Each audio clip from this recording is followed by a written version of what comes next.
So I'll go through quickly. I have many slides, but I want to just show some videos of what we do in the lab. This is called Assistive Robotics, and it's part of the DAT cluster. And so what are the challenges? What are the opportunities? And so on. So so some of the challenges that we faced when we first came here. So mostly the lab is a cobotics lab. It's a collaborative robotics. Robots are the precursors of cobots, and so I'll talk about a little bit about cobots. So what are cobots and so on, and so we'll talk about that. So basically cobots. The word was coined 1996. Colgate and Peshkin, I think Northwestern and maybe Illinois. So yeah, so UIUC, I guess. So they came up with this cobot, which is basically a robot that can redirect and steer motion. So it's basically a safe robot. Okay, it's a robot that can't hurt you. So that's why it can interact. It doesn't have to live in a cage. So so cobots these days, they're really good, at pick and place, material handling, material dispensing operations. But what we are trying to get at is applications that require force, vision, and applications that involve parts in motion, and so on. So it involves real-time tracking and so on, and doing computer vision and force. And so some of these things we do here, but all is done in the it's general robotics, but we try to apply it to see people with disabilities. So early research, this is maybe assistive robotics lab. So early we were doing just this gross stereo vision. So if you see these, it's called sparse stereo matching for gross motion. So we are trying to basically if you see this picture here, you can see that we are trying to zero in on these objects here that a person wants to grab. So the robot does something called a gross motion. So it goes from A, it sees the stereo vision, it rectifies the image, it matches these things, the features, see that it matches the remote, it gets a stereo match for this. And then it zeroes in on the remote, whatever. So whatever you click on, it kind of zeroes in. But this was sort of early research. It required some sort of feature computation and so on. I think we used Ferns, something for object detection. This was so for this is basically for gross motion, is to get close enough. So once you get close enough, you get to now you can use your eyes to track. And basically here is where we use computer vision. It's hybrid computer vision, and it basically, you see it basically aligns the gross motion, and it gets exactly in front of the bottle. If you see here, the bottle is kind of like that. It's not right in the center of the view of the camera. But if you see over here now, it's in the center of the view of the camera. So A is initial, B is centered, C is aligned, D is tracked. And then we are trying to see, how we can grab this, like this Coke can or this water bottle here. How much force should we apply it so that it doesn't basically get crushed? So this is initial work. It's just called open loop adaptive control. It's very simple to implement. But so this is, I'll skip this video. This video is available on my website, and we can see it because I think I'll run out of time. So so what we figured out was that working with users, we took our robot design and we took it to Orlando Health. And when we took it to Orlando Health, we figured out that so we saw that there was a better quantitative performance with more robot autonomy, but the user satisfaction was more during interactive operation. And what we saw was that people are relatively indifferent to their own task. You see that their satisfaction doesn't fall here, even if they're taking more time or more effort. But as soon as the robot starts making mistakes, their satisfaction falls. So really, they want the robot to help, but at some time, if they think that the robot is doing something not good, they want to basically, take control. So this is fully manual. So what we came up with, was the idea of sliding scale autonomy.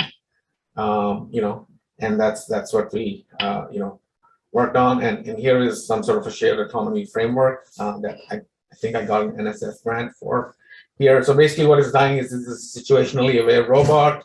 It can do this. The human being is here, and so we can put some compensations here. This is the human robot interface. It's collecting data from the human. It's collecting data from the robot. It's aggregating all these things and making a machine learning model. Or it could be an empirical, any kind of model. It doesn't have to be machine learning. I'm not a big fan of machine learning, but it could be anything. Okay, so but you use the robot controller, and then the robot can interact. The user can interact with it, and so on. But they can interact to the level that they like. So to do all of these things, if you have to get human robot interaction, you have to understand human factors, and so students in my lab working with psychology, we use human factors measurements and try to figure out how they impact things.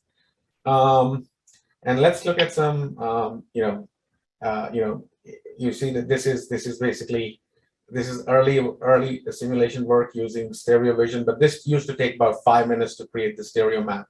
But once you got the stereo map, you see from going from A, B, C, D, E, F, G, H, I, J, K, L. See that it's zeroed in on the cereal box, on a cup, on I think that's some sort of a whatever object that's an yeah. So these are it just automatically zeroes in, okay, doing some segmentation. So it's all autonomous, but it used to take a lot of time. So what we did is we tried to basically, then we went to the new sensing came, the 3D sensing. This is structured light, time of flight sensing, and my student did all of these things here. And it started off being, taking about 300 milliseconds. So if you see here, the robot gripper here is using the Connect. All of these things are commercially available. This is the Baxter robot. We have one in our lab. And so here, let's see, you see that I want you to see this latest video here. My name is Yannick Roberts. Okay, this is a YouTube video, so I'll start it all over again, okay? Hello, my name is Yannick Roberts, and I'm a Ph.D. student at the University of Central Florida. My primary focus is so what you're seeing here is, my student here is doing this thing. It's just a regular Microsoft camera, Azure camera, and so you see that this is in real time. So as he drops things and all that stuff, it's automatically just segmenting surfaces, and so you see that it's real time. It's not sped up or anything. Actually, it's faster than real time. So you see that these objects are being segmented out automatically. So you don't need to do any machine learning or anything on this. It's plug and play. The stream on the upper right showcases the raw depth image as presented by the camera. Its neighbor on the left showcases a filtered version of that depth image with infinite. The lower right showcases just the RGB image, and the lower center showcases the contours being extracted, as defined by the scene segmentation procedure. Here, we show a potential use case of the. So this is in my lab, the Baxter robot. The segmentation process. So it's been asked to clear the table. It doesn't know anything. All the camera is looking at. You can see the camera there. The camera is looking at it, and it's basically taking the thing and putting them in a box. So it doesn't know anything about anything. It's just doing it. Generalize the algorithm to work with robot grippers with any arbitrary number of fingers attached. A PowerPoint. Okay, so 4 more minutes. So here is, we went and we basically created all this thing. This is a robot which is basically uses a force sensing resistor. It's got eyes and it's got pressure sensors in it. So we built it here using almost for free. Okay.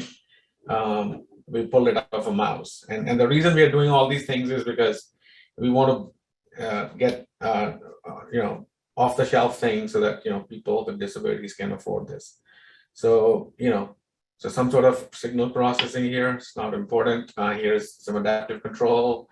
Here is the algorithm, and basically what you can see here is that if you see this picture right here, it's hardware limited. It's capturing this cup. It doesn't know what it's capturing, but if it's hardware limited, this is how the robot came. But then we improved it like this, but it's still doing this. But now the newest one is this, and we even have a newer version, but which I haven't had a chance to put it in here. And it's again now it's a full cup, but it doesn't know if it's an empty cup or a full cup. It's just doing it, just like you and I do it. So it kind of converges to the right amount of force by itself. So if you see, it goes from 5.5 to 3.1 to 1.1 with no distortion, no deformation. It starts from 8.6 newtons for the 0 to 3 newtons to 1 newtons. Okay, so this is how we've improved things. And so if you look at here, if you look at these things, see how close we get to estimating the friction coefficient: 2.38, 2.1, 1.72, 2.2, 2.27. No, this is FA. This is different. So mu is 2.27 for the half-filled bottle, and so so this is the one 1.1 versus 1.26. This is how close we get here, actual and estimate. 2.1 and 2.2, and this is all automated. Okay, we're not doing anything. We have no knowledge of anything. Here is a video. You see this? It's trying to grab a bottle. Oh, it misses it, and then it grabs it. This is just like you and I do it, and it doesn't know anything about what it's grabbing. Okay, here's some more cases here.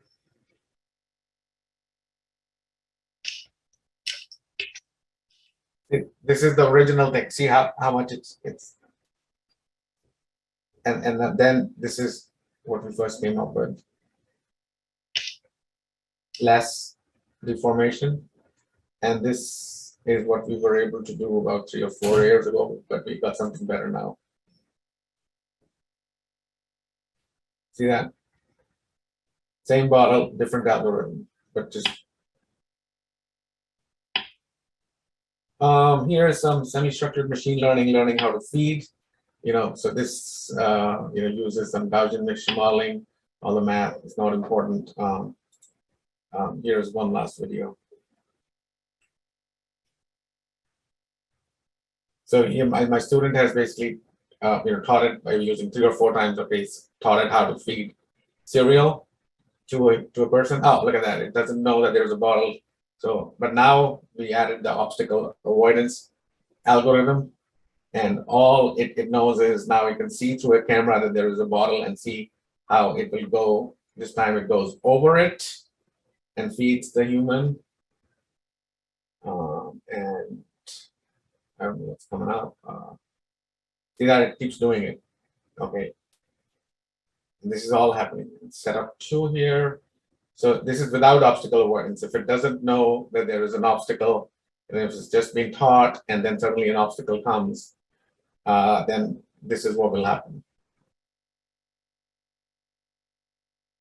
Oh, see that it collides. But if we make it a little bit smarter and say, hey, use potential fields or some sort of a field, some sort of physics-based fields, and we say, okay, negotiate it, but make sure that the cereal doesn't spill. See what it does. It goes to the left and then feeds it, but it doesn't spill the cereal.